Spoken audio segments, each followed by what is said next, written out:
All right, we're live. Hi, How's everyone? guys! Wowza. You'll notice we are missing our original bald guy. We have the other bald guy, but we are missing the original bald guy because unfortunately his four-legged friend crossed the Rainbow Bridge on Saturday, so he is taking care of her and will not be with us. There's some grieving to be done. It's good to grieve. So y'all are stuck with me and Curtis. We should probably do that little disclosure since we're going to be talking about topics of a legal nature today. Neither one of us are licensed attorneys. This is not legal advice. This is our own personal opinions. And if this should not be construed as legal advice, and if you need legal advice or legal services, contact a licensed attorney in the jurisdiction that you need those services. We're not going to help you with your personal case. Sorry. Not sorry. Okay. That said, Curtis, this was your idea. You are the problem this week. I am the problem. I'm not the problem yet. I might be the problem later when we start talking. Well, your smart ass mouth will open as soon as I open the floodgates. So I'm ready. So this is interesting because the topic is attorneys. I hold that attorneys make shit worse when we're talking about child custody and divorces. Have you ever had a husband and a wife, and they're like, you know what? I think we can make this work. Let's just split. It'll be okay. They've got 99.9% of it figured out, and they just got to go to an attorney to finalize it, they think, right? They get there, and the attorney says, well, I can only represent one of you. And what happens is one of the parties says, okay, yeah. And what ends up happening is it usually is the woman. And, well, I'm going to need so much down, blah, blah, blah, blah. And they're like, okay. And the husband opens the checkbook, writes the check for her, and then bam, there's this contract that's executed and blah, blah, blah, blah. And then the attorney says, well, I can get you way better than this. Blows the whole deal up. And next thing you know, you're all at war with each other. That is a too common of a story. I hear it so often. Wowza. So, I guess it's one of those points in time where you see, we've all seen the meme where it says something, something, something, change my mind. Mm-hmm. And I hold attorneys are financially incentivized to keep the hemorrhaging going. Change my mind. I can't, but I can also tell you that my version of that change your mind is it's usually the woman who gets the thing going, change my mind. And here's why. Women, our worst trait, and this is where I'm going to be in trouble. Yes, Steve, I'm always the problem. Women are vindictive. That is our absolute worst trait across history, across all women. We are vindictive shrews. There is a reason why hell hath no fury like a woman scorned. Oh my God, you're so strict. Okay, keep going. I'm not gonna stop you. You can't. Hell hath no write this down. Hell hath no fury like a woman scorned, and we are all vindictive shrews when we want to be. Even me, I typically realize what I'm doing, and will when someone's like, "Oh, hell no!" Wait, Squirrel, calm down, breathe. The number of times I've been writing a script for a YouTube video, and I read it back to myself and go, "Oh, I am so getting banned for this. I'm gonna have to dial down the sass, the vindictiveness a little bit." The sarcasm. But we are vindictive. We do it to each other, amongst our other women, and we especially do it when we feel we are wronged. Women are vindictive. Saint Olga of Kiev, anyone? Ooh. There are tons of historical examples of what women do when we think that we have been wronged. And if there's someone whispering in our ear, poking the bear, you can take a normal woman who is just, let's just get this over with, and you stroke her ire, and suddenly she turns into a chihuahua. And I say Chihuahua because it's the little ankle biting dog that everyone hates. And her lawyer is sitting there poking at her. And that's how they get the contention up and going, because most guys they're just done by that point. They're like, let's get it over with. Let's separate. I just want this over with and done. And the woman is like, fine, whatever. Okay, I'm done, whatever, too. Until someone whispers in her ear. And yes, the attorneys do it this time, but we also have other examples of this. How many times has a woman been fine? You've been fine. You've had a fight.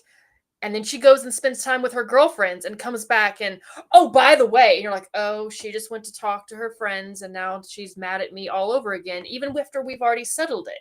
You've settled it, you've had the fight, but she went and conferred with her coven, and now she's back for Salem round 2. And so it's not surprising. And I have heard so many stories about,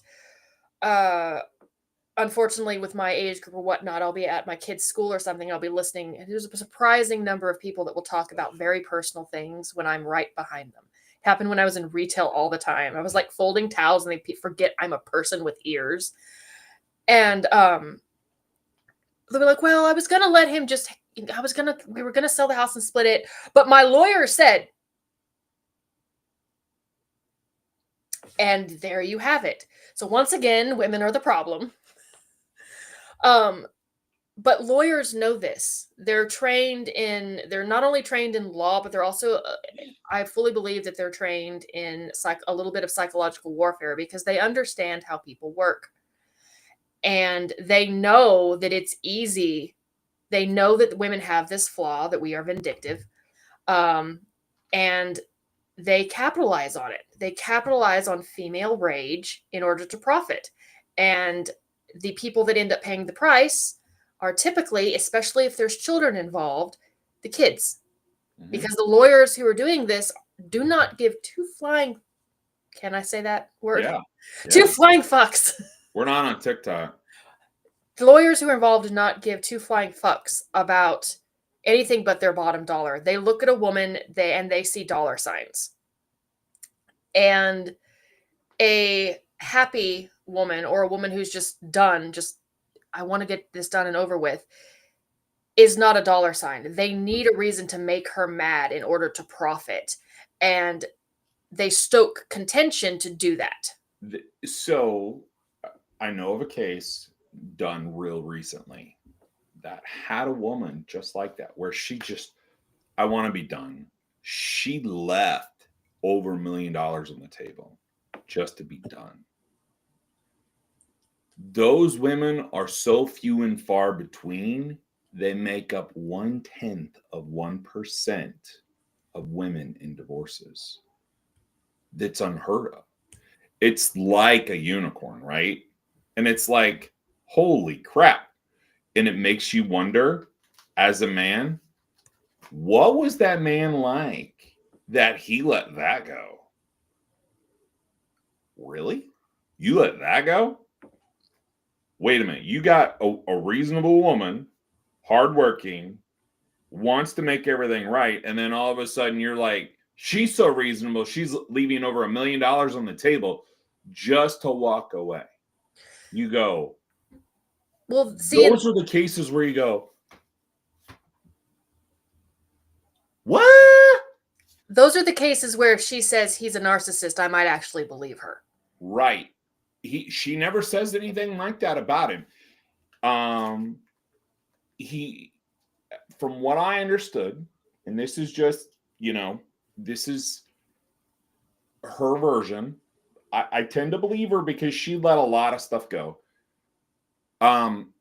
He was more consumed by getting a lot of work done. When you're a farmer and you're working a full-time job, you're constantly consumed by work, and you're driven by that dollar amount. And good, bad, or indifferent, those are the types of guys you want to grab a hold of and go, look, you've only got one shot at this. You've only got one life. Don't let your family and your kids fall by the wayside. You don't fall into that King Solomon trap. You can have all the riches you want, but you will never be wealthy. And you can't take it with you. You can't take it with you. But the impression that you leave on a young person's mind and that mark on their heart where they go, I want to be just like him. That is something that will go on to the next generation and on to the next generation and on to the next. You want to talk about a legacy? That's how you leave a legacy. It's not necessarily your DNA. But back to the attorneys and whatnot. So they are incentivized. There's a bug on my screen. Okay, they are incentivized to make women angry, which let's face it is these days not very hard. And I'm a little less concerned about it in divorce if it is strictly two married people with no children. Now it's still not great. There, because I don't think that anyone should profit off of contention or stirring needless contention. If contention is already present, that's one thing, but causing trouble just so you can get rich from it, or financially motivated to cause trouble or chaos or sow discord, there's something more amoral about that. But in cases where there's kids involved, which most divorces these days have kids, the attorneys are not looking at the ripple effect. Like, they're throwing the biggest stone they can into the water because they want the biggest dollar amount payoff. But they don't realize that the ripples continue outward past points, the butterfly effect. And a lot of them are very, very short-sighted. Mm-hmm. And then it's a never-ending cycle, because the kids from broken homes tend to go out and form broken homes themselves, and it never ends. So it's the song that never ends. And so my friends. some people started singing it, not knowing what it was. Oh my God. There we go. And so Curtis and I were talking off air, and we need to, so in transactional law, was it probate and probate yep. Especially, you can only charge like 2% of the estate. That I think it's like 3% in Texas. So let's say we're doing like a opening an estate following the death, and let's say that the person's estate is got a net value of $10 million. Let's say, for easy math. In Iowa, you can charge a maximum of 2% of that estate. And then in Texas, in other places, it's 3%. And you can make application to go above and beyond if you have justifiable reasons. But we were talking about this, and it was like, what if we were to do this for family law on the net amount of a marital estate? Was it your uncle you said? My Mr. Squirrel's uncle, yes. Okay, so and I have an attorney friend that I work with. He does transactional law, and he said probate's 2%. Why aren't we going to have a marital estate cap on that as well? Because this totally makes sense. We should be doing it this way. So if we put a cap on this, what that would do is it would take away the financial incentivization for attorneys to run up legal fees. It would incentivize them to say, hey, let's just get this done and over with. Let's end the hemorrhaging. So, that's what we should do. Get out. I will adjust it, but get out. It's not me disciplining my children this time. Y'all aren't listening to me scream, but I can't believe I forgot to mute my mic. Oh my god. Well, I can talk softly and carry a big stick, and he knows that if I have to yell, it's over. But what did Steve say? Yes, we talk off air quite often, actually. Yeah. And then we send a lot of Instagram reels. Oh yes, very inappropriate things that we are not allowed to talk about on air. And what's funny is so what was funny was you were telling me about how I sent one, Mr. Squirrel, he opens you up your phone and looks and goes, "Oh, this one's good." And I was like, he's like, "Yep, that's my kind of humor." Well, no, my favorite one is when you send me something and I was sending you something back, and Mr. Squirrely picks up my phone and goes, "Okay, which boyfriend is it this time?" Oh my god. So he knows that Dan is like a dad figure, but I have to have him convinced that you're my brother, not another boyfriend. I don't know why he calls it that. He means it jokingly, of course. And the other day, I was like, my brother's calling, and he goes, "Your real brother or Curtis?" I go, no. It says the Mad Viking on my phone. It's my real brother. Anyway, but yes, we talk off air quite often. We're actually friends in real life. There's a lot of stuff going on in the world. There's a lot to digest. I mean, not just in like the big world, but in our personal lives, that we're all just we're everyday people. We have our own everyday problems. We're dealing with our own everyday stuff. Sometimes parenting advice is what we're seeking. Sometimes it's relationship advice is what we're seeking.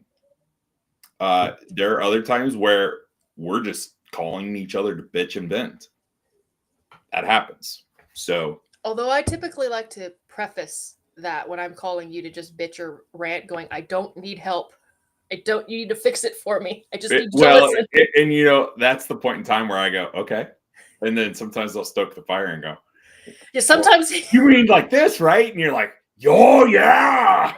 He does what we were talking about eternities. Attorneys. That's the word I'm looking for. Steve says the secret is out. Lindsay goes for older men. Technically, yes, Mr. Squirrely is a whole 3 years older than me, which was scandalous when we first started dating. We've lost the thread. Handling your personal situation. I have a lot of personal situations. Here's the thing. If you remove the emotion, a lot of it becomes very clear. Right? So if you attack something that's very emotionally jarring, been there, done that, got the t-shirt. You learn the lesson. I learned the lesson at the ripe old age of 24 and 25 that the opposite of love is not hate, it's indifference. So if I just stop caring, guess what? I can move on a hell of a lot quicker. Well, I think, isn't that the problem that a lot of women have in their divorces too, is that they think with their, so the stereotype is that women think with their emotions. We think with our fifis. Mm-hmm. We think with our ovaries. And Steve, that, while that may be mature, I had to have, so at the ripe old age of 25, I had to have a 36 or 37-year-old man tell me that. So I had a good support circle. I didn't learn that by osmosis. But in addition to being vindictive shrews as our Achilles heel, another thing that women are, we need to accept this about it ourselves because it would be a lot easier, is that we tend to think with our heart, our feelings, not our brain. Right. And it is a fact. It is not an insult. It is just a fact. Men are they think more logically, more linear. Women go in circles like a cat on speed. And all of the good stuff spirals out, and all of the negative stuff stays in. That's the other thing that's important to realize. So if you know this, when you acknowledge this, when we acknowledge that we do this, we can catch ourselves doing it. I have caught myself thinking with my fifis many a time, and I have to say, step back, or I have to recuse myself from this situation temporarily for myself to calm down before I come at it logically, or so I can come at it logically. I know this. Many other women can't do that. And they won't step back. Even if someone is giving them the advice, you need to step back for a moment so that you can think. They vehemently fight you because they think that if they're stepping back, that means that they're conceding, they're giving up, they're whatever. And I'm like, no, you're taking a strategic retreat to remove yourself for a minute, to regroup and come back with a better plan. Sometimes it's okay to walk away. And sometimes it's just not worth it. Not worth the fight.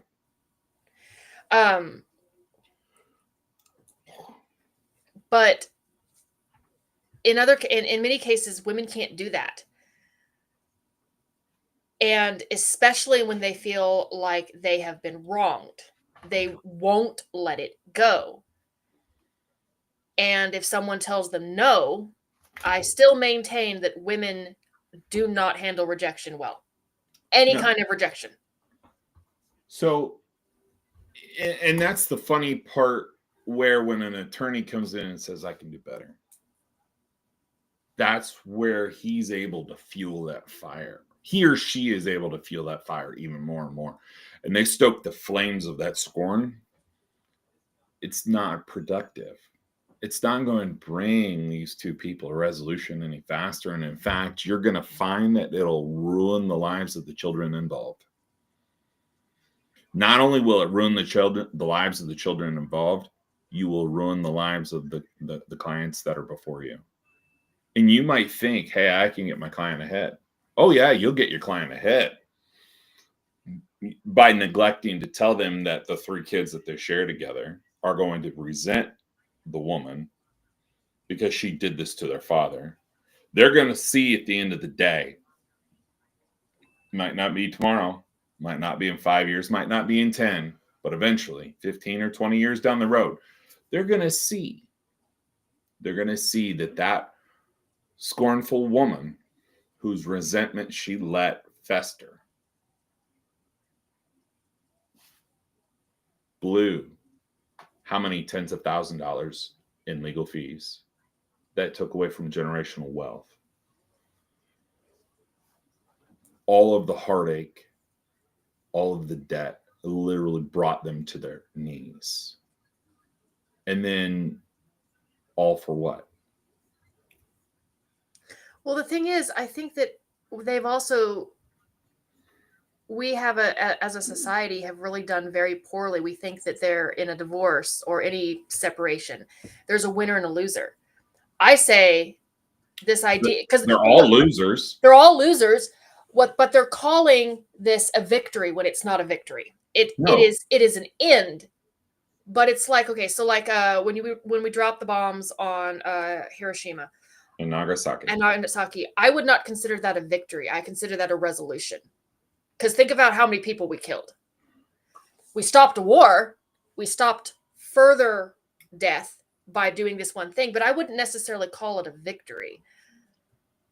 I mean, it was a stop. It was a resolution, but that's kind of what's happening here is the war between two people that are having their lives dissolved. And we have got it into our head that one person is going to win. Now, there are cases where the split is necessary, that one party is truly a horrible person, in which case, yes, you want to see the wronged party win.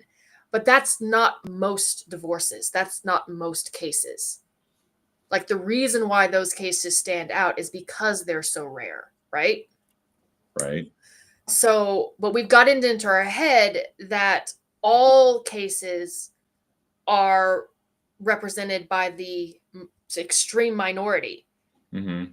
And like, yes, if she's separating from, like, if she's the underdog wife who is separating from, you know, the truly narcissistic, not Pinterest or TikTok narcissistic, truly narcissistic spouse that is, you know, financial abusive or physically abusive, yes, by all means, that is considered a victory.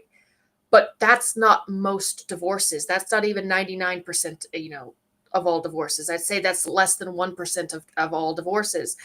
And in that case, it is a victory, but it is a personal victory because she's now away from that person, or he's away from, you know, a truly horrible wife. But see, in the attorneys are out for themselves and they're hurting their actual clients by thinking that Right. there's a winner and a loser. And how is that any different than a doctor who prescribes a placebo to make their client or their patient temporarily feel better rather than curing their long-term disease? So you come and you have an infection, that is the divorce. You come to Right. your doctors wanting to cure your infection. And instead of curing the infection, they treat one symptom that makes you feel better. But after you're done, you realize that one treatment gave you cancer. That's basically what's happening. Now Right. you can sue a doctor for doing that to you, but but the divorce attorneys just get richer and richer and richer. Now, not all divorce attorneys, there's some good ones out there, but So here's an interesting thing. So we're talking about Steve brought up Karen at the Happy Wife School, right? And Houston makes this comment that I watched one of her videos and it proved my suspicion. She stated that the women she spoke with hated their husbands who wouldn't change, but they were repulsed by the ones who did. Why do you suppose that is? Because this goes back to men who actually give women what they want.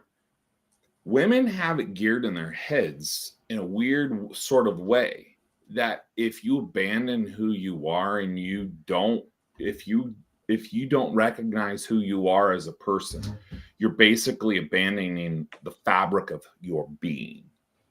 They're repulsed by the fact that you abandon who you are. Well, no shit. But then they're the ones that have cried and made all of these statements that you've never changed this part of who you are. Okay. see, I don't think it's that they're repulsed by the fact that you've changed what they are. See, this is what I think. This is from my female point of view. I think they're miserable. Oh, And yes. they want to blame their husbands as the reason why they're miserable. I'm miserable because he won't do this, he won't do that. They don't realize that happiness is a personal responsibility. You have ceded your happiness and given it to someone else, outsourced it to someone else. You'll never be happy. So then they blame their husbands for why they're not happy. But then some husbands do change. They're like, I want to make my wife happy because I love her. They change, and guess what? She's still fucking miserable. And rather than admit that it is her accountability and her responsibility to make herself happy, rather than admit that the fault lies in her, that she herself is broken, she was now repulsed by the fact that her husband changed, not because he tried to make her happy, but because now she has no choice but to admit it's her fault, even if only to herself. And she is furious at him that she can no longer blame him because he did what she Right. wanted, and she's still miserable. And then this is accurate from Steve as well. Lindsay, as Karen says, women want to live in camp victim. They want to be the victim. So female victimhood has always historically had currency. The easiest way to get sympathy historically is for a woman to cry, which is why I say crying is blackmail. My children, I had to explain to them the other day when I sit there and say there's no crying in baseball, because I'm constantly telling my kids this. When they give me the big puppy dog tears, I'm like, crying is blackmail. There's no crying in baseball. Well, I finally had to explain to them where that came from. And women do this. And it is a victimhood mentality because I've been saying for years that accountability is kryptonite to modern women. And they will not accept their own culpability. And that's another thing. I got into a huge fight with someone the other day because they were talking about how it's the husband's job to make the wife happy. I said, no, it's not. In fact, that is the worst advice you can ever give a married woman. It is not anyone else's job to make you happy. It is a personal responsibility. You make yourself happy, and then you find someone to go be happy with. And happiness compounds together and makes more happy. But when I was truly miserable, when I was diagnosed with severe postpartum depression, and I was absolutely at my lowest, I had a supporting spouse. Mr. Squirrel deserves a medal for putting up with me. I was terrified that he was going to leave me because I was just so objectively miserable. And I kept thinking I fell into the same trap because that's what my mother taught me. That's what all the self-help books, that's what the therapists, they all taught me that, well, if he just helps you more, if he just does this more for you, you'll be happy eventually. But no, he supported me. He did everything right. Loving, supporting spouse. And I was still suicidally miserable. It wasn't until I looked inwards and said, I can't live like this anymore, that things started to get better. It's proof that your husband can't fix you. Someone else can't fix you. You have to fix yourself. Correct. So I went through something similar because the VA said, oh, this isn't your fault. You didn't do this. This is not. All they were doing was enabling me staying in the status quo. They enabled me to not advance forward. They enabled me not to get better. And I'd kind of reached a culmination right around 2018, and I was over it. I couldn't do it anymore. So one day I said, I'm not taking any more of my damn meds. I can't do it. Cannot do it. And I woke up in a funk every single day until one day my brain took over its own job. Then I woke up and I felt lighter. I felt more functional. Actually, I felt a hell of a lot better. And I took responsibility for getting myself to be better. And then when I did that, I realized, wait a minute, I can work through all of this through therapy, the gold standard. Well, what's therapy do?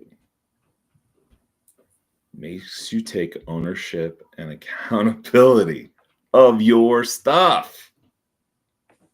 That's an amazing thing. So a lot of people will say, well, it wasn't your fault that you got depressed. No, it was not my fault that I got depressed. There's a chemical imbalance in my brain from pregnancy hormones that got whatever wrong. It's not my fault that I was depressed. However, it was my fault that I stayed depressed.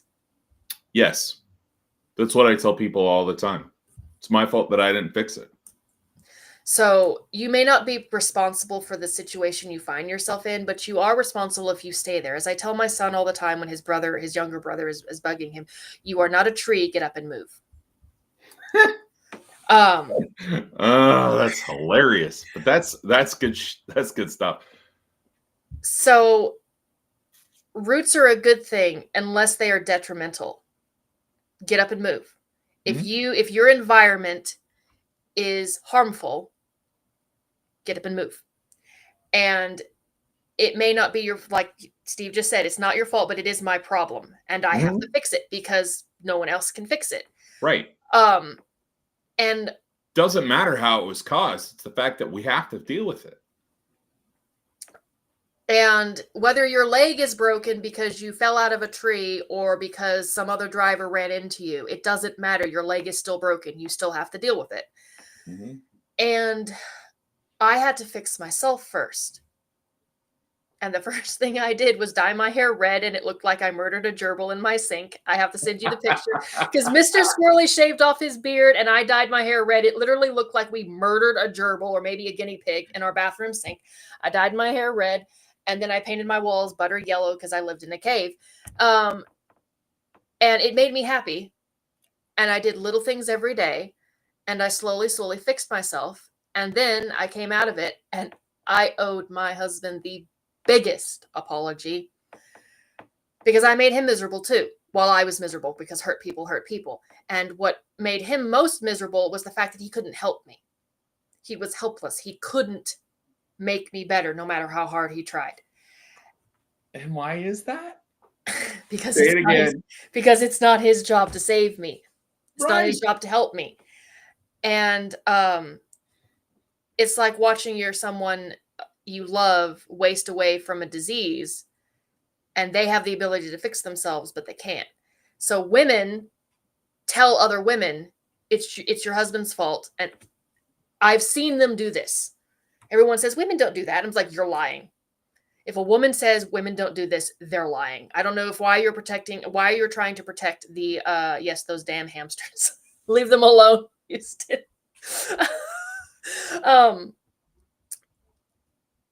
But I lost my nut. Damn it. The nut fell out of the tree. We are a little over 30 minutes in. Please give us some love. Hit that like button, hit the heart, anything. I love it. But right. Here's my thinking nut. What was I thinking about? So you were talking about how everything fell back on you. You owed him a big apology. You were talking about, hey, women telling other women that they lie. Surprise, surprise, women lie. But we lie to ourselves. But what's worse is we lie to other women. We're sitting there talking about the sisterhood and wanting to be a girl's girl. But we tell each other empty platitudes that don't help us, that keep us all miserable, because misery loves company. Platitudes are awful sometimes. They are. And I'm sitting there thinking to myself, okay, and I got into this argument with someone on Facebook recently. They were mad at one of my posts. They're like, you just hate women. And I go, actually, no, I love women. And because I love women, I'm going to be the big sister or the parent, and I'm going to tell you what you need to hear, not what the fuck you want to hear. Because what the fuck you want to hear is going to keep you miserable. And if you stagnate, you die. I'm going to tell you what you need to hear so you can grow and get past it and be a better person. And most people don't like that. This is back to you can lead a horse to water, but you can't make them drink. Mm-hmm. But you can at least try. And it infuriates me that so many women are they want to drag someone else down with them.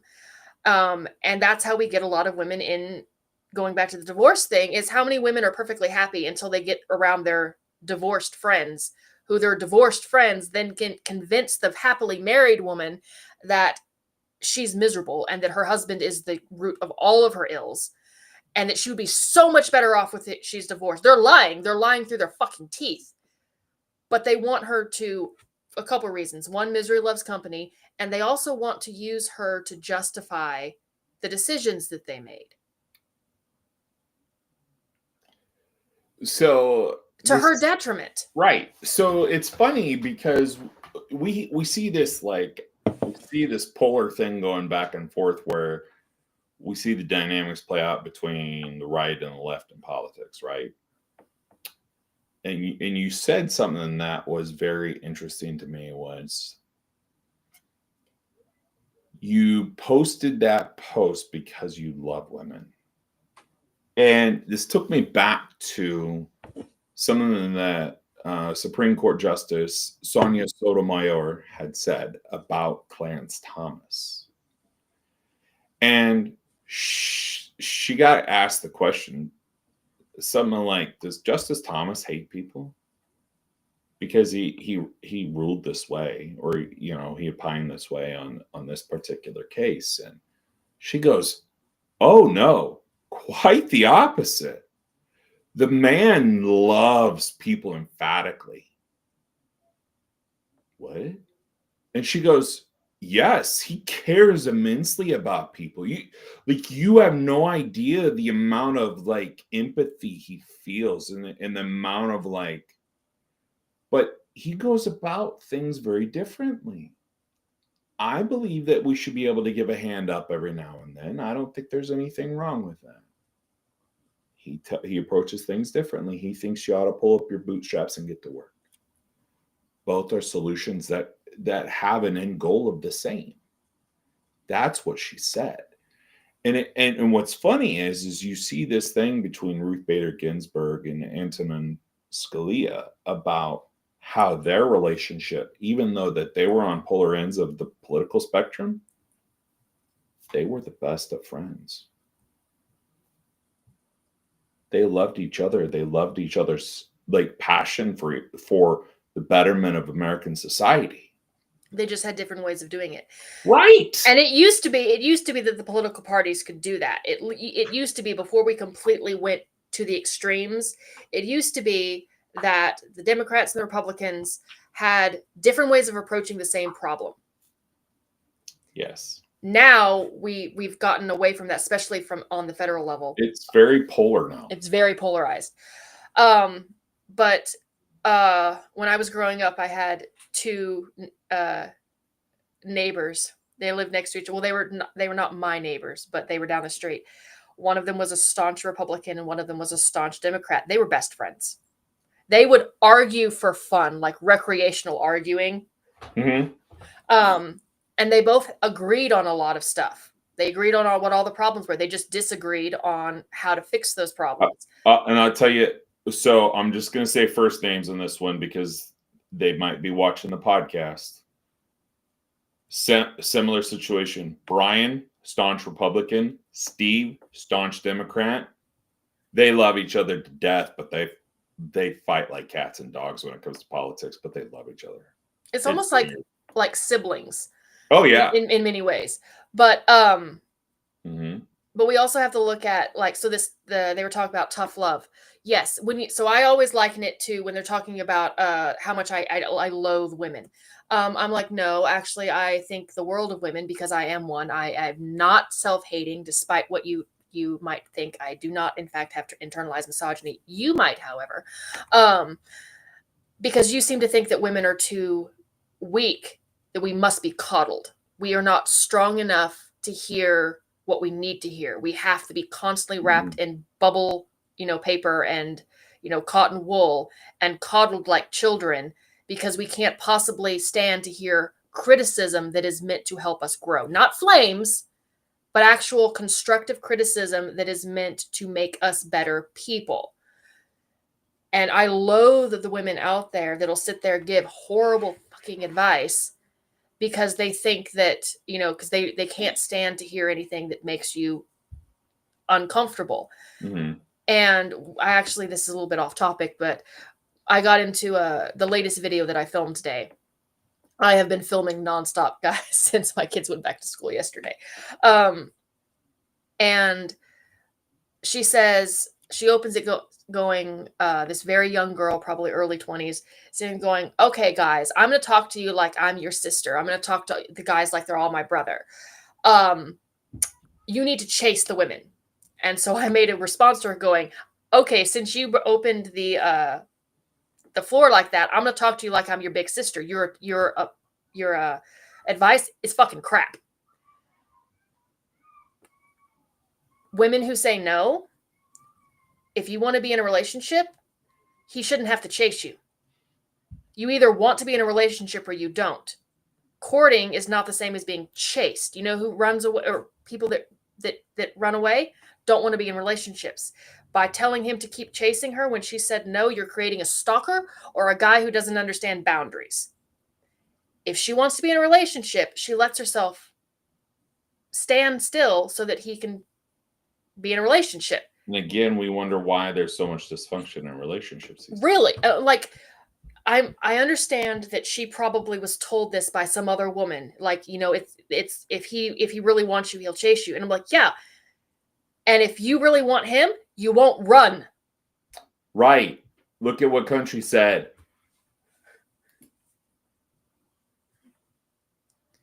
Because what did we spend the last 30 years saying? Women, my generation, no means no. Like, it's a full sentence. Right. And what's interesting here is it's 100% true. I'll tell you, here's another thing. Guys are so logical in their thinking. They get confused when you send them mixed message. Well, that's not what I meant. Well, you told me that's what you wanted. But I meant this. The number of women that I have Like- seen, that are upset because men don't. What they mean. They say they don't chase anymore. What they mean is what is courting. I'm like, courting is different from chasing. If she's running away from you and you're sprinting to catch her, guess what? Stop running if you want to be in a relationship. There's a difference between courting and chasing, and you've conflated the two. And the number of girls are like, I told him no, and he says okay and leaves. She goes, no, but I didn't really mean it. I wanted you to try harder, but you said no. And we have spent the last 50 years telling men that no means no, that it's a full sentence, and that means stop trying. So let me get this straight. No means no, except when it doesn't. And they're just supposed to know this by osmosis. Pick a fucking lane, bitch. No wonder men are confused. They've got whiplash. I have whiplash. So what's funny is, I mean, I just had this conversation yesterday. If you want to tell me what you mean, tell me what you mean. Don't tell me something that you want and then mean something totally completely different. And then you're pissed off that I didn't give you what you meant. Well, then you get if he doesn't know, I'm not going to tell him. And I'm like, bitch, he can't read your mind. I can't. Well, and here's the other thing too.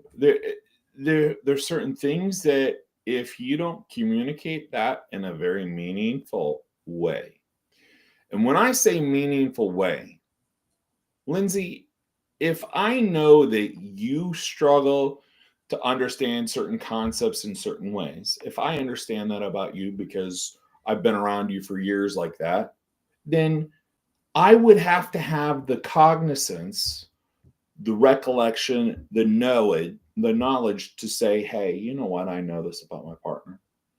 I got to spend a little bit extra time in explaining this and breaking it down in this manner to be able to show him. Okay, so you got TBI and you got PTSD. You've got attention deficit stuff, and if it's out of sight, it's out of mind. If my head was not attached, I'd lose it.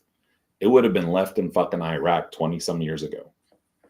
It probably would have been blown up by something by now. But my point is, you have all of these things going. Don't make it a fucking moving target. Do not make it a moving target. That's not respectful. That's not genuine. And if I had to give men any advice,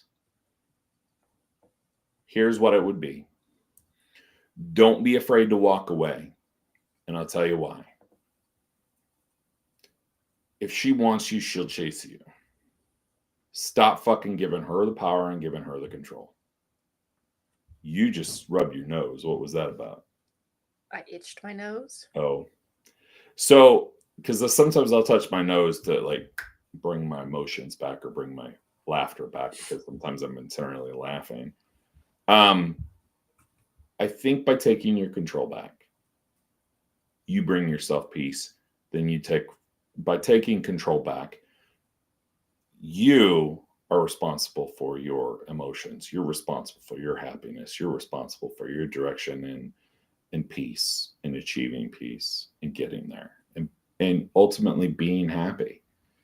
Men get happy by seeking purpose and fulfillment. You know what? If that woman isn't who, you want to fulfill, move the fuck on. Leave it alone. Walk away. I tell guys all the time, take her at her word. Mm-hmm. Either and I had this discussion with someone as we were talking about how men don't chase anymore. And they're like, well, it used to be. I go, yes, 100 years ago, it used to be understood that part of the courting process that women would play sometimes hard to get.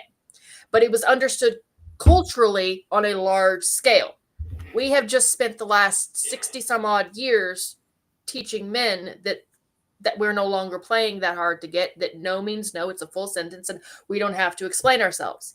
So now it is no longer culturally known or understood that no means try harder. And Therefore, we have to adapt the way we do things. And I swear, when I tell this to women, their eyes cross, like they cannot comprehend. And I always get the, well, you just don't understand. And I'm like, well, of the two of us, who is in a happy, healthy relationship? Because it is not you. You're looking for a good man. I got one. On the first try, I might add. So of the two of us, who's doing better? Who's batting 1,000 and who's not? And and that's an interesting point, right? Because you're batting 1,000 and they're always batting a 0. Because they've struck out. And I always tell them, they're like, well, and that's another thing. Ladies, if there's any ladies watching, please, for the love of God, for the love of any God that SG1 has not killed off, please stop taking a relationship advice from perpetually single people. Yep. If your girlfriends can't hold on to a guy, can't keep a guy happy, and guys are easy to keep happy. Stomach full, balls empty. That's it. That's all you need. If you can't keep a guy happy, if your girlfriends can't keep a guy happy for more than 6 months at a time, she's probably not the person you need to be taking advice from. Just saying. If she's got more exes than Taylor Swift and a breakup song about all of them, she's not the one you need to be taking advice from. I would rather you take advice from someone a little bit older who maybe is divorced, because at least the divorced person knows what not to do. I learned from my mother and my father what not to do. My dad sat me down and gave me a lot of what not to do advice. But oh Jesus, Houston! Houston, no. Stop it! Golly! Woo! And I can't, guys.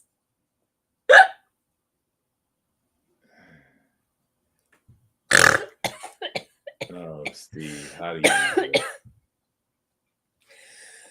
Oh, dear Lord. Thinking that. Okay. Okay.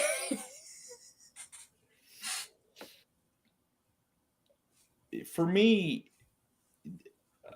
okay, so this is one of those things where I look at, and it goes back to that question of the attorney.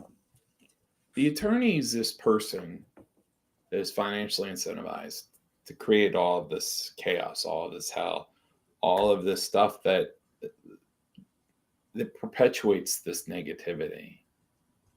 I look at that and I kind of go, okay. It's easy for us to connect and thread the needle through all of these points in time where we're looking at everything and going, okay, why is this one person suggesting that we create all this dysfunction, all of this chaos? Why is this one person saying, go after this, go after that? Oh, we need to file this motion to stop this. We need to do this. We need to do that. If we don't win this, we're not going to win this. But then if you go to my earlier comments when Steve first got on, and I pointed out that, okay, divorce and child custody are supposed to be proceedings in equity. Well, equity means fair. It's supposed to be dealt with fairly. That's what a proceeding of equity is meant to do. It's literally a business dissolution. You're dissolving the business. You're dissolving the partnership. So why now has it become so what we call adversarial? Why has it become so contentious? Well, that's how they make the money. And when you make money on the heartache of folks, you're profiting off of misery is what you're doing. And if correct. There is no misery, they create it. Correct. And I wouldn't want that. No, and I think there's something truly amoral about that. And while I am usually a big proponent of not getting Big Daddy government to intercede in any proceedings, I also recognize the need to create guardrails against certain types of abuse. And in this particular case, there are guardrails against certain kinds of abuse, just like in financial litigation. We were talking about like probate court and all of that.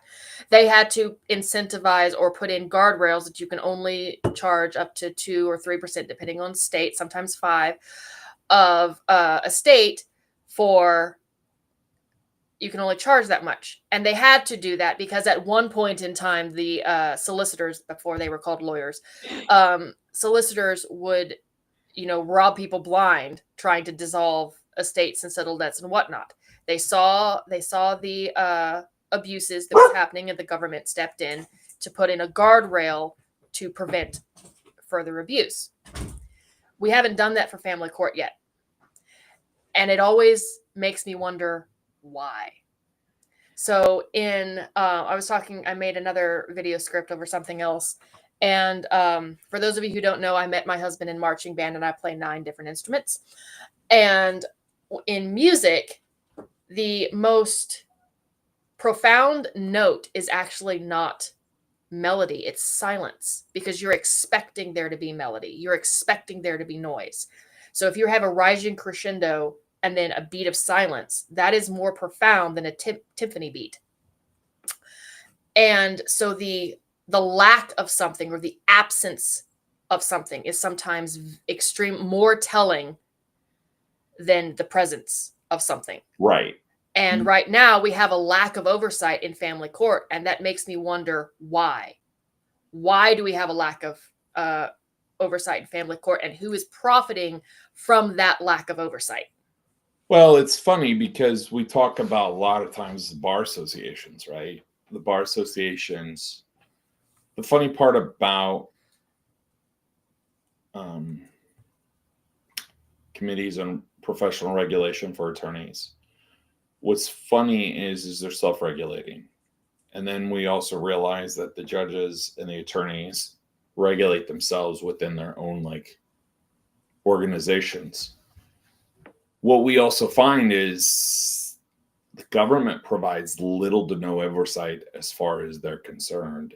And, to Pennsylvania's credit, Pennsylvania has been one of the states, and I'm going to tell you, Pennsylvania is a blue state.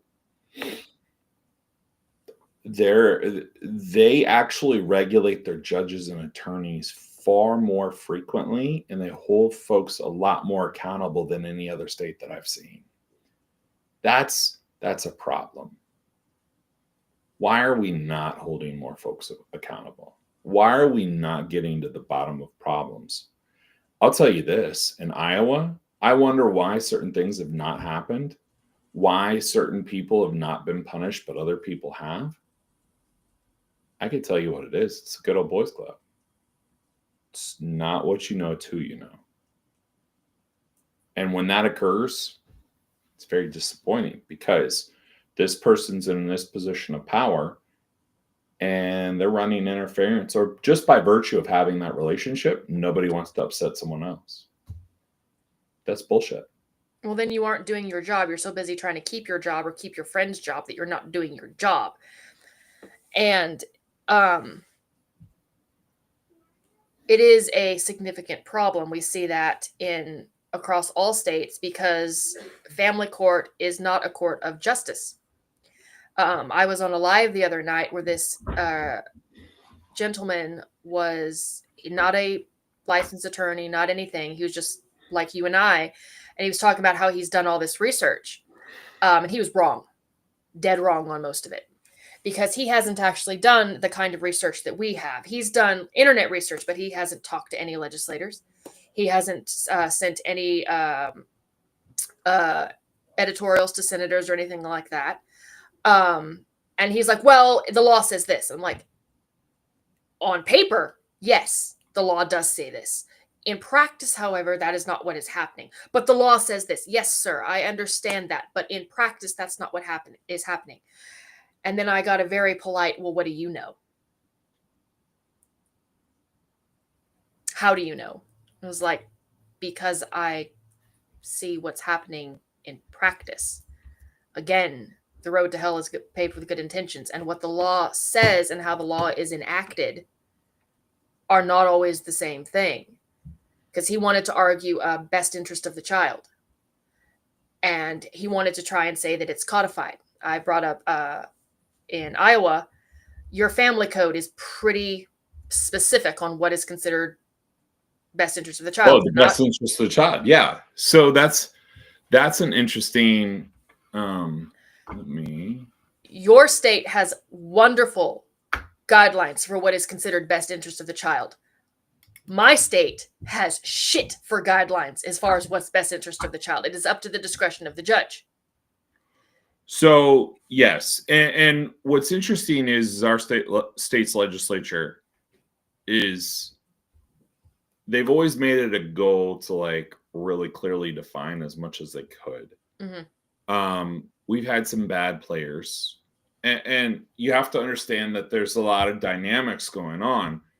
You have to remember, Iowa has 17 attorney legislators out of their 150.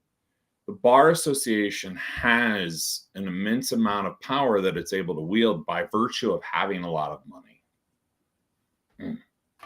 Their PAC pays a lot of money out. So they're able to hold a lot of influence. So Iowa Code Section 598.1, subsection 1, defines the best interest of the child. Best interest of the child includes, but is not limited to, the opportunity for maximum continuous physical and emotional contact possible with both parents, unless direct physical or significant emotional harm to the child may result from this contact. Refusal by one parent to provide this opportunity without just cause shall be considered harmful to the best interest of the child. It's all based on the parent-child relationship. So when I was in this live with this gentleman, he was trying to tell me that all the judges have to act in the best interest of the child. And I was trying to explain to him that the best interest of the child varies from state to state and is not always codified within that state's individual family code, leaving it up to the biases inherent in each judge, because the judges are human just like everyone else. That's when he gave me well, how do I know? And I'm like, because I've seen the results. I've seen the rulings passed. Mm-hmm. With best interest of the child is leaving the children in the custody of a mother who's addicted to meth, mm-hmm. like while the father has a stable job. I've seen rulings where the mother is still granted, 60-40 custody split, and she was proven to have been abusive. That's considered the best interest of the child? I think the fuck not. Anyone with common sense would know that you don't leave children with abusive parents. And here's you would think so. Well, here's an interesting thing. So these attorneys, they're able to push these narratives, and the attorneys always push the narrative. Women are by far the superior parents, but time and time again, we've proven that's false. In fact, 93% of adults. Okay, so let's go back to a nuclear intact family. The kids that are born of a nuclear intact family, 93% of those adults reach adulthood being successful, contributing members of society. We know that by simple stuff. They don't have typically a criminal record. That doesn't count traffic citations. Sorry. It doesn't really count simple misdemeanors or simple stuff. They're not including that. You're not in a whole hell of a lot of debt. You're a contributing member. You've got a pretty stable job. You got stable income. You graduated high school. You graduated high school. No teen pregnancies, or yes. Very few teen pregnancies. Yes. So 93%. Okay. So when we look at single parent households, and we'll examine mothers first, because this is the stark reality. 14%. That's the number that adults get to. Children get to be successful adults is 14% coming up in single mother households. Okay, you ready for this one? Single father households. 92%. Men are the glue. So Men are the glue. So, I mean, I'll use this statistic a lot, that single mothers are obviously not doing as well as fathers.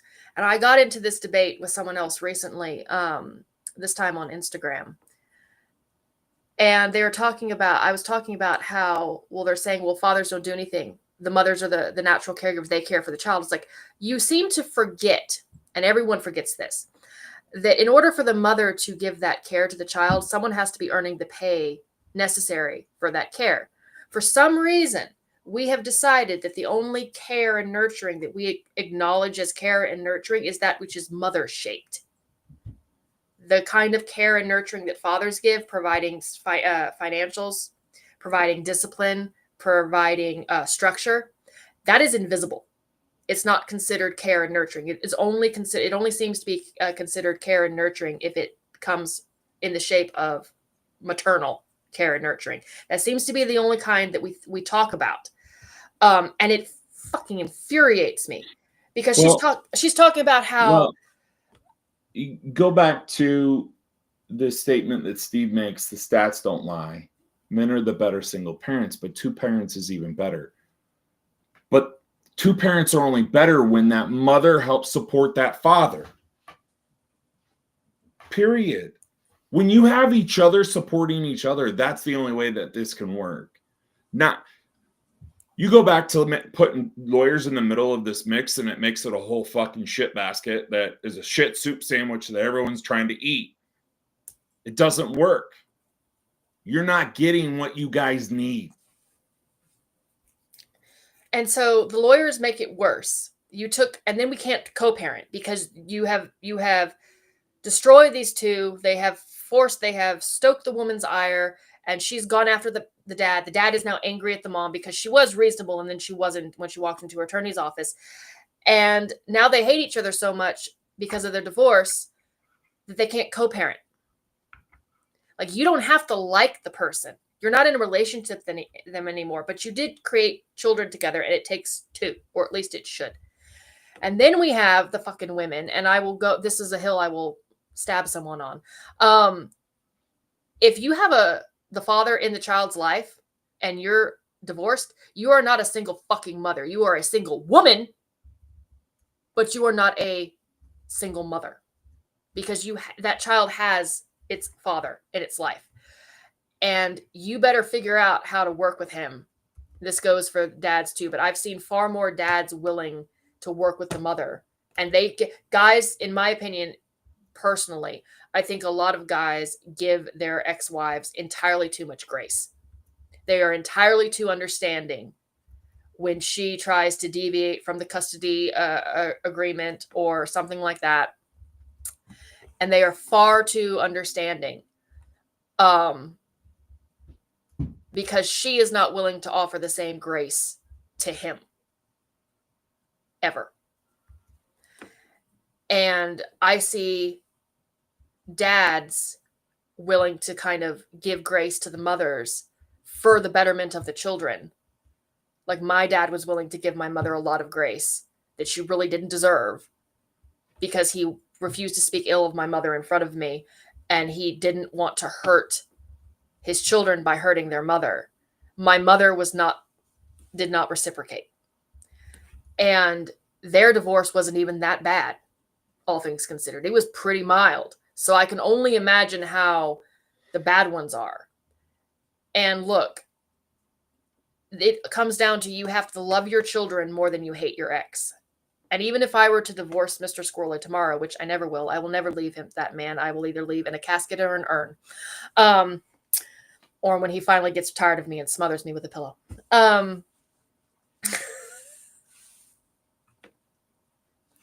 It better not be around when Dan's still alive. I'll tell you that.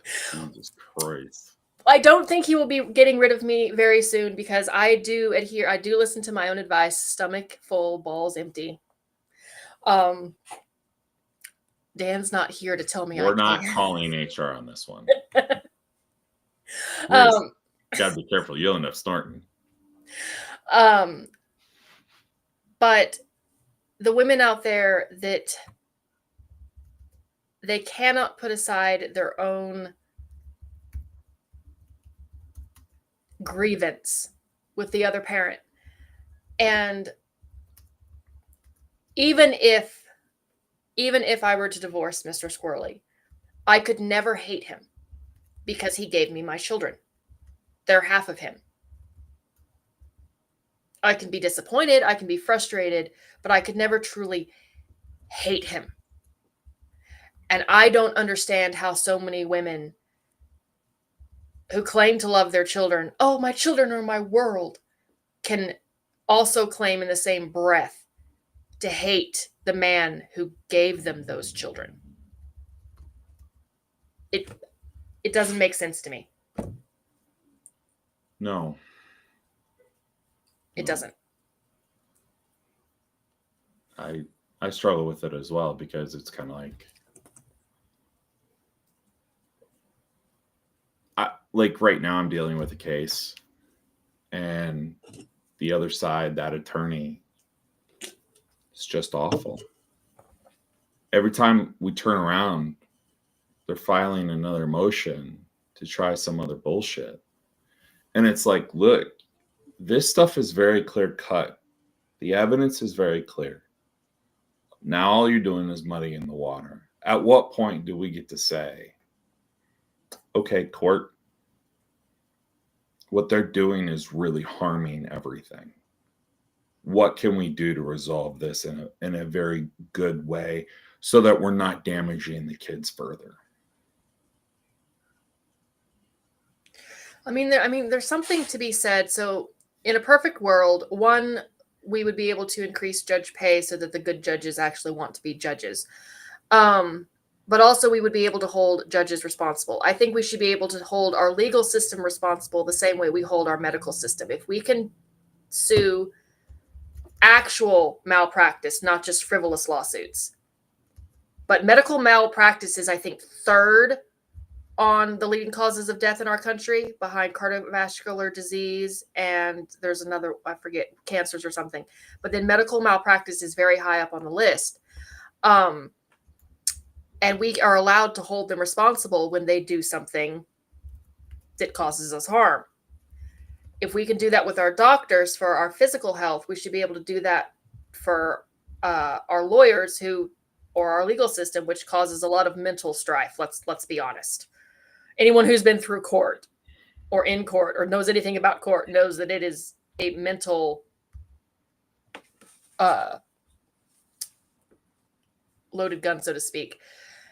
And that's the only way that a lot of this is going to get resolved, is someone has to hold them accountable. Some outside party has to hold them accountable, not internal crap, because internal investigations, they are protecting themselves.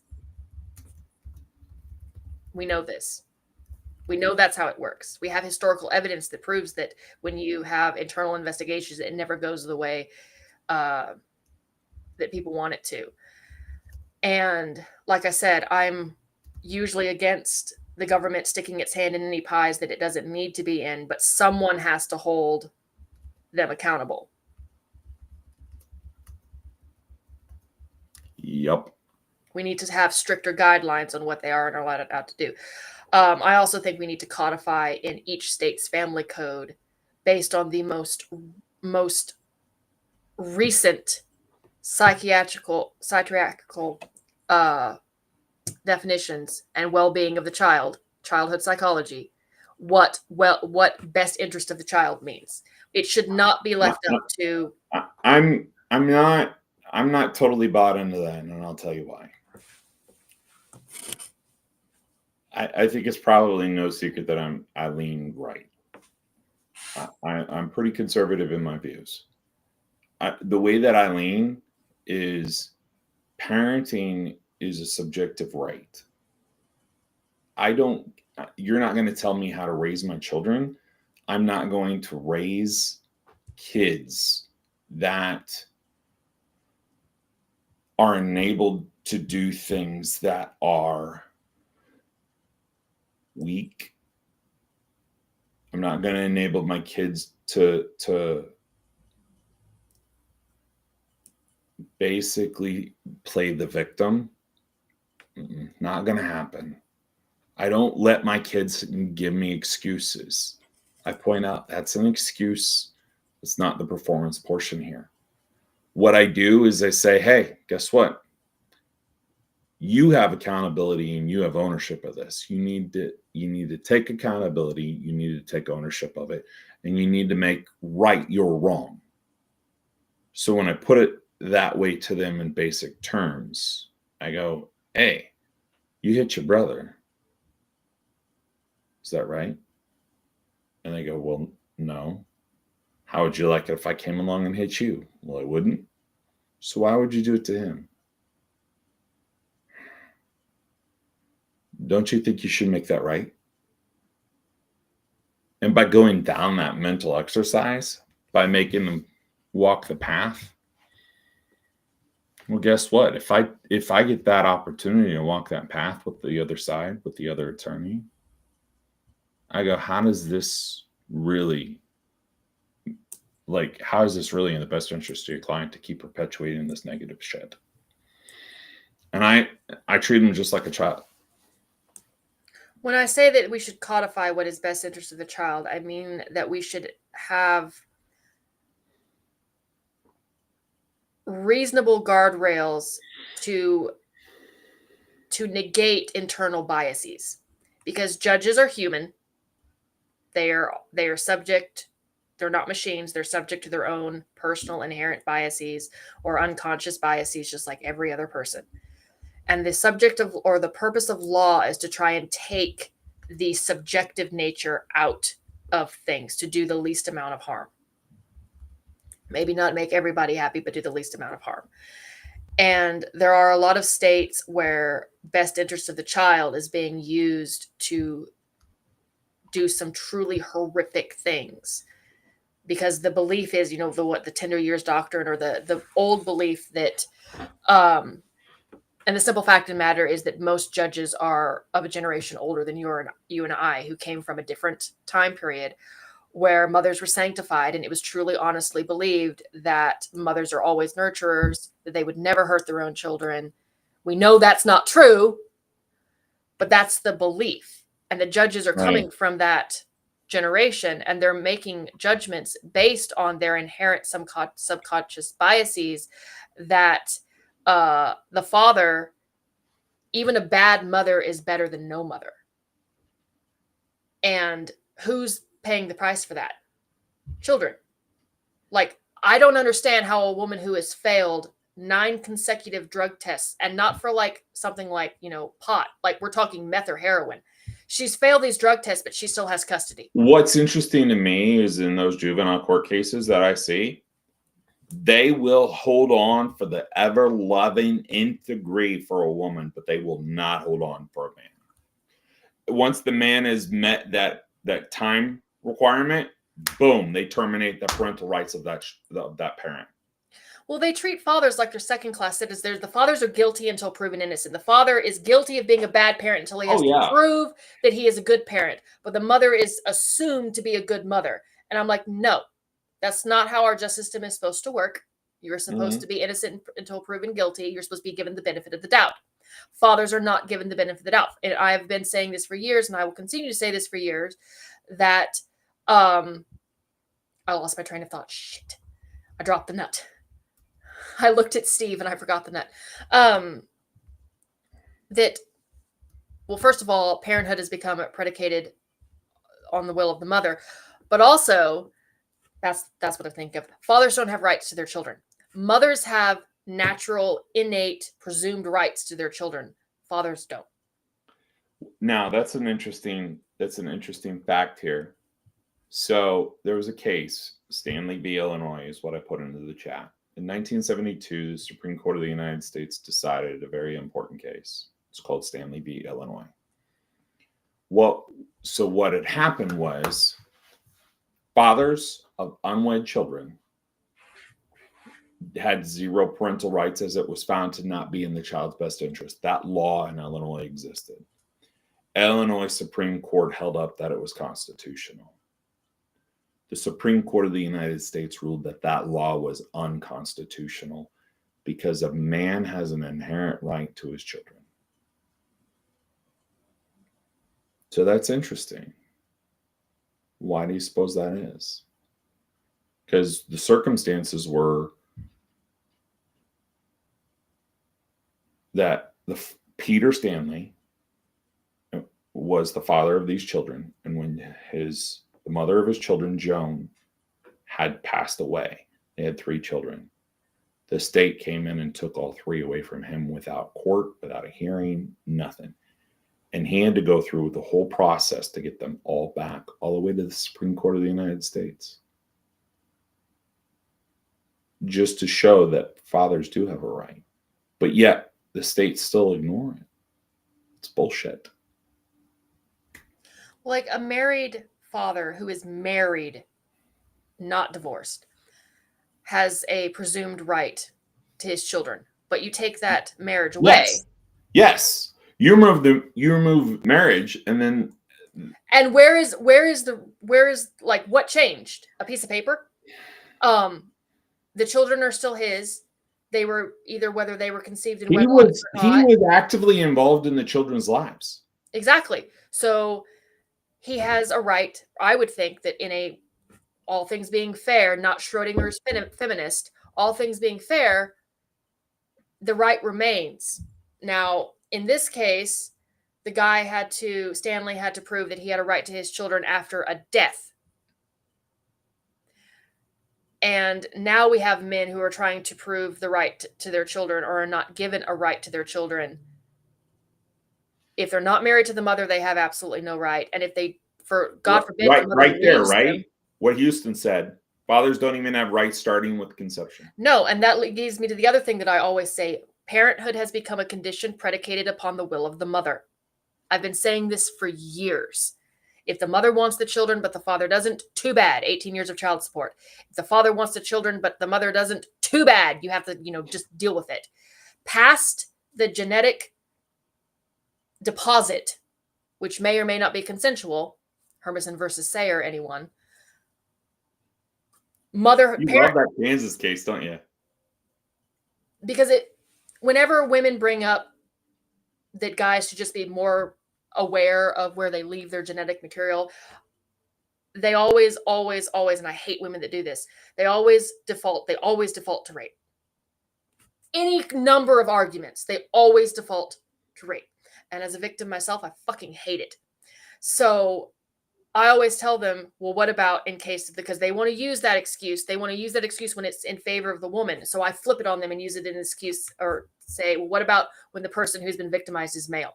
What about when the person who's been victimized is a minor male? And without fail, they change their mind. Or tell me that in that particular case of that Hermison versus Sayer, that, well, the judge decided that he at 13 gave consent. I've read the ruling. And yes, they decided that he gave consent. And I'm like, okay, now switch the genders. Do you still think that we should go based on what the judge said? Which is proof, by the way, that judges don't always know what the fuck they're doing. And sometimes they make horrible decisions. The Supreme Court of Kansas got that case wrong. They've got it so wrong that every one of those justices and every one of those judges and everyone who stood on any of those panels touching that case should be removed from the bench and barred from practicing law ever again and have all of their wealth taken and everything burned to the ground. I agree. They got that. It's awful. I don't understand how Kansas can be proud of a Supreme Court like that. There's no way. And the sad thing is it set a freaking precedent for everybody else. Because it's a bad precedent. It's a horrible precedent. So there was I forget what state it was, but there was another case where it was decided that the mother child was conceived via assault should not be forced to co-parent with her rapist. And everyone was on board with this. So why is it okay when it's reversed? If we're not going to force the teenage girl to co-parent with the person who assaulted her, why are we letting women who assault minor men, one, sue their ass for child support and keep the kid? And we're back to motherhood has been sanctified, and fatherhood is fatherhood is a condition predicated upon the will of the mother, and I hate it. I hate it. Yep. Which is coincidentally why Curtis and I do what we do, is we're trying to fix that. Because you know, I love people immensely. I do. I care about people in a way that's unique. And that is, I don't believe that we as a society should be like hanging everyone out to dry on every single one of their effing sins, right? People make mistakes. People do stupid shit all the time. All the time. What we learn as a society is we're a society that's built on the idea of forgiveness and redemption. But we don't practice that as a society very well. And that's what makes this interesting is we're always willing to sacrifice men on the altarhood of victimhood. And to coin a phrase from one of our friends, on the altar of victimhood, the funny part is he's right in that statement. I can't deny that. And when you can't fundamentally deny something, it's like it just takes the wind right out of your sails, and it's kind of like moral injury, right? You got to do something that you don't want to do that's against your moral fiber. But it's the lesser of the two evils in order for you to safeguard the rest of everyone else you love. And it's like, oh, fuck. What are we doing? And at that point, it's like, oh, I don't listen. If you think I enjoy the idea of going after women in court, you're dead wrong. You want to know why I don't enjoy it? It hurts these kids. These kids are going to see this. These kids, they're going to see the heart that it lacked. They're going to see that. Did I come from that much hatred? Was I born of that? It's funny. I have this box, this old paper reams where reams would come in, and it's a box full of stuff. It's all the love letters and stuff between me and my ex-wife. And I saved it for my kids until my youngest turned 18. And my youngest turned 18 in January. My mother gave it to him. And they're like, what is this? And on the top of the box is an envelope with a letter in there. And I laid it out that I wanted them to see for themselves that they were born of a relationship and a marriage that was built on love, not hate. I think we need to focus more on the love aspect, personally. I don't like cutting people. You force me to do it, I'll do it. Well, I mean, play stupid games, win stupid prizes. It is the ruthless calculus of war. You sacrifice 100 over here so 1,000 over here live. Or medical. You remove a gangrenous limb so the rest of the body can recover. Mm-hmm. That doesn't mean that you're always going to be missing the limb, but the rest of the body can survive. But you're always going to be injured. I don't like doing that. I don't like playing ruthless calculus. But it is sometimes regretfully necessary. When you put us in the position as men, if you're a woman and you put us in the position as men to do that, please be prepared for the consequences that will follow.